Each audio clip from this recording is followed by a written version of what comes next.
some of the information. Give me just a second. So there we go. So Boston College head coach, and his name is Jeff Hafley. Mm-hmm. He's actually leaving his head coaching job at Boston College to take a defensive coordinator job back in the NFL. Now, he had coached in the NFL before. He was a DB coach with Tampa, Cleveland, and San Francisco. But back in 2019, he got the head coaching job at Boston College, and this is the head coach. And I would consider Boston College a major university. I mean, they're not winning national titles or anything like that, but it's not a Division II school. They're in the ACC. Boston College has a proud history, Doug Flutie, et cetera, et cetera, et cetera.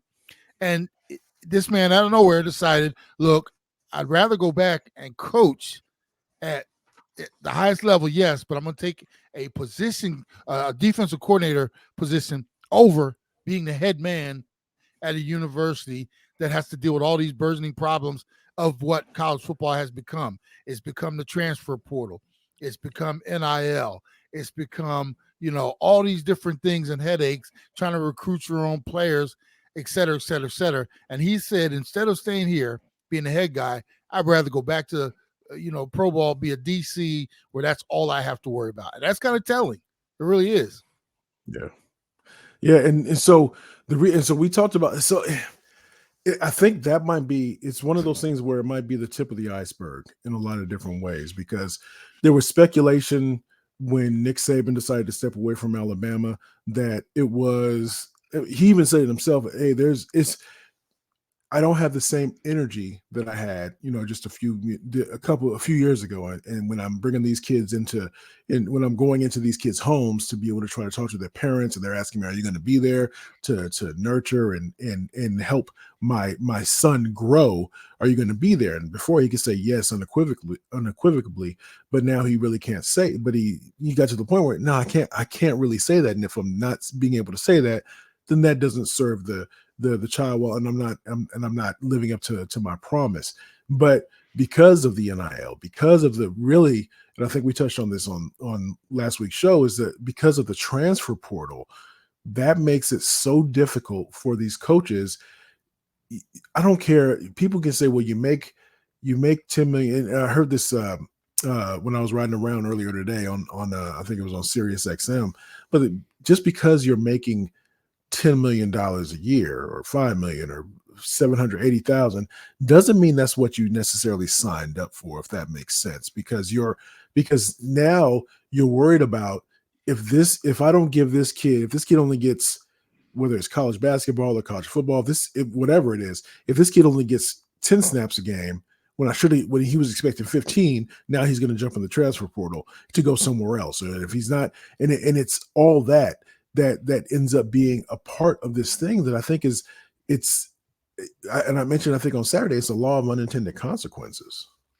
Well, what has become, Jay, think about this for the college coaches. And one part of the thing with Saban, I know his name brand carries a lot of weight. But even now with like a Nick Saban, you go from, okay, you had the one signing period, you finish the season, you go out, you hit the recruiting cycle, and you get these kids for next year, and you usually be done with it. You got some time off in the summer, spring games, stuff like that. You get ready for the coming season. Now it's finished the season. Now you got to recruit your own players again, because every school is trying to pull your players to their university, and the transfer portal has made it so easy for these kids to jump from one school to the next. So now you're not only recruiting for the future, you're recruiting for the present, trying to keep the kids that you got there. Then you got the NIL, where everybody's out there, especially some of the bigger schools, throwing all that money at the kids. Hey, come to our school. We got this set up for you, that set up for you. So now you're battling against that. And then even on the recruiting trail, for the kids coming out of high school, they're using the NIL as a recruiting tool and not necessarily for what it was supposed to be for. For once a kid got to school, you've made a name for yourself. Now go use your name, your image, and likeness to sign with a car dealership, to sign with the local KFC or whatever it is. Now it's a recruiting tool that as a head coach, you're also battling against. So college coaching has now become a 12-month-a-year thing. And these coaches look at what it's done to our basketball coaching list, just in the matter of the last few years with Krzyzewski stepping down, Roy Williams stepping down, my man at UConn stepped down, Syracuse. You run down the list of coaches that were looking, and it's like, you know what? Do I really want to deal with this now? And the other thing, Jay, and I'll say this, the power has shifted. Yes. The coaches for all these years have had the power. You get your scholarship, you should be happy with that. Now these kids are looking at the head coach. What you gonna do for me? And and if you don't play me, well, I'm just gonna go somewhere else. So now it's like, the shift is coaches could call a student into his office, quote unquote student athlete into his office, and have a sit down talk with him. Now the student athletes, or the athletes, we should just say, are calling the meeting. Coach, I need to talk to you. You need to explain some stuff to me. And the whole shift is, and we're going to see more of this where coaches are just like, you know what? I just can't do this. We saw in the same breath we were talking the other day, there was the Utah coach, and his name, Winningham. He actually went to his board and everybody, boosters and all, and told them in an article that Utah, which is not, once again, it's not SEC school, it's not Georgia, it's not, but this is a school that every year has a team somewhere in the top 25, years where they're in the top 10. Yeah. He told everybody that in order for us to be successful, to put a winning team on the field, we need approximately $7 million per year to satisfy the NIL. And it's not negotiable, he said. He said, if we don't get that money for these athletes that are demanding it now, we're going to see more and more of them go. We're going to see more and more of them choosing not to come here. So in order for us to put a winning team together, we got to go into the kitty, whether it's through the boosters or athletic program, whatever we got to do. We got to come up with an additional $7 million just to make it work. And to me, I mean, that's just another sign of the times where it's like, who's holding the belt right now, and who has all the power? These kids, and it's man, you're putting all this power in the hands of some of these kids that, one, they're being misguided by people in family or greedy agents or this or whatever. True. Very true. And a lot of bad decisions are being made out there. It should still be a little bit about the education. These kids don't give a doggone about education right now. It's all about what can you do for me now, because I want money in my pocket. I mean, it's so out of whack right now, and we're seeing just the start of it. Where, if we were able to fast forward about 4 or 5 years, Jay, it's going to be unbelievable. I mean, they better get this under control, because the game, the college, all the sports at the college level are being just destroyed right now. And if they don't get it under control, it's just going to get worse and worse and worse. I agree. He's Ed Smith. I'm Javon Adams, and this is the Easy Sports Talk Show with Ed Smith and Javon Adams. So I definitely agree. When you mention Utah, because Utah is they're let's say in the middle, above the middle. Let's just say. I mean, so they're a known institution. So if you think about this, let's say if they're getting those good recruits and they're paying that $7 million, and they have 2 or 3 or 4 good years in a row, then those players that are on the team are going to say, well, we exceeded expectations, so give me some more money. Or the players that you're trying to recruit say, well, I know how good you are, so you should be able to pay this. And it becomes that thing where they opened up a Pandora's box, because they just opened it up and said, just whatever, let chaos reign. And chaos is starting to reign because, and I mentioned this on our show, is that even the lower level schools, and I'll say, I mean, it's true. I'm not, San Jose State, if you have a wide receiver or a quarterback or a lineman or whatever position that is, that gets recruited, that's a 2-star player that ends up having a great year, that somebody, maybe a Utah wants, or the next step up wants them to come to that school, they're going to pay that. And then you have that movement that happens.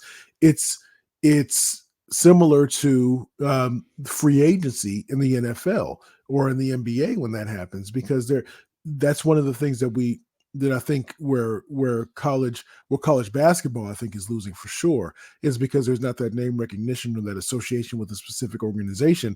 And that's why maybe there should be some some parameters, a governor put on how often you're allowed to move. Maybe it's every 2 years, so maybe that's just a once. And the exception is if your coach ends up getting fired or ends up taking another job, then that can be the exception to the rule, where you can see that movement as opposed to every year. Because I think it's just unrealistic to every year you got to keep recruiting. You got to keep recruiting little Johnny or little Rashad, whatever it is, to try to stay with your squad.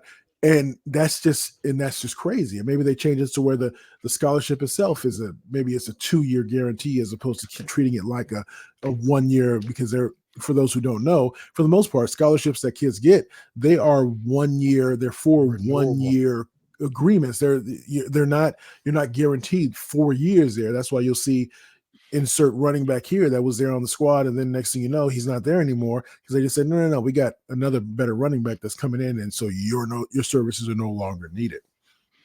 Yeah, I don't know what the fix is, and maybe maybe COVID did something to mess this up as well, because we're seeing some of these kids, man, with like these 5-6 years of eligibility and stuff like that. And quite frankly, Jay, if you're not say you're a football player, you're not NFL material, why wouldn't you hang around college as long as you can and get some of that extra NIL that you're not eventually going to get once you leave college? And we're seeing some of these kids just hang around, and what they're doing, they're transferring from one school to the next. This is such and such a 6th year and it's 4th team. Somehow they figured out how to do this. They got a grad year or something like that. You put that in, and finally they do a transfer or whatever. And it's just, what we need to do, Jay, after all this time, let's stop pretending. Let's remove the student from in front of the athlete and pretend like some of these kids playing sports are not hired hands. They should have W-2s. They should regulate this money somehow. And also, these kids coming out of high school should not be allowed to make money. They shouldn't be able to use that as a recruiting tool. Once you get there and you've served your time for a year or two, then we can now offer you NIL money. But you can't have these kids coming in from high school with making more money than some of the coaches on the staff. $1 million deals and stuff like that. And it's like, it just, there's an imbalance. And we've always thought for years the students should have to be paid in some form or fashion. The other thing is the NCAA itself. They are a bunch of punks, man, because they're the ones who put this off on, hey, there's a way that they can get paid and we don't have to do it or make up regulation and rules. Hey, sure. Hey, we're going to make an announcement. Hey, from this point forward, you can go out and get your own deals, NIL. Hey, good luck with that. And wash their hands of it, putting no stipulations, no regulations, no nothing in place. And like you said, it's just become the wild, wild west of, Sodom and Gomorrah, bro. It's just ridiculous what's going on out there. And once the genie's out of the bottle, what are you going to do? They have, and now the NCAA is just back in the corner trying to hope nobody looks in their direction. But meanwhile, all this madness is going on. It's crazy. And who's paying for it? The kids are paying for it to a certain degree because they're not getting the full experience, and some of them are being led to some of these places under false pretenses. Then I do feel for the coaches themselves a little bit, not a whole bunch, because for years they were cracking the whip. They held all the power. Now they're getting a taste of their own medicine. But how would you like to deal with that? Like I said, these kids now trying to tell you what they are and aren't going to do and what you need to do for them. At some point, Jay, we have to realize there still has to be some type of hierarchy. Yes, sir. Where, even in our households and our family, no matter how old I get or got, I'm never going to disrespect my parents because they're my parents. Same thing for the coaches and stuff at these institutions. It's got to be some level of respect for them that these kids still honor. These kids don't honor jack right now. All they honor is how much money you can get from me. And if you can't, along with my playing time, I'm moving on.